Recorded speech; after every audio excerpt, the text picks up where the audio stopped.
We are going to Petra in Jordan. Petra is located just a few kilometers away from the modern town of Wadi Musa in the southern part of Jordan. The Nabateans built water channels to sustain the town of Petra. The Nabateans are a bit of a mysterious people. They settled down and formed a kingdom by the 1st century BC when Petra was founded to become their primary city. They were wedged between a bunch of civilization in whose affairs they became enmeshed, and they were allied with, fought against, and dominated by all the major powers of the day. For example, there were the Hellenistic kingdoms of Hasmonean Judea, Ptolemaic Egypt, Seleucid Persia, the Romans, the Byzantines, and finally other Arabs.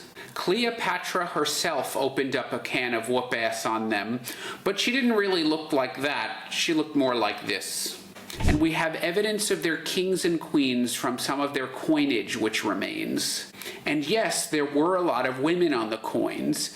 That fact, plus some inscriptions that do survive, as well as contemporary descriptions of them by other people, it appears that the Nabatean women enjoyed a high degree of status and power compared to other civilizations. Despite being on the losing end of a lot of conflicts, the Nabatean culture flourished during this time, and they were a prosperous people based on their dominance of trade links into Arabia down all the way to what is today Oman and Yemen. We know from some business contracts that were found on papyrus scrolls, the city still had a flourishing trade business until the 6th century. However, by the time the Arabs invaded in the 7th, it seems to have completely fallen out of the records. And the Nabateans were really largely forgotten, slowly disappearing from history. And when you do visit Petra, you'll see remains of all these different eras I've mentioned, but a lot of the details remain hazy.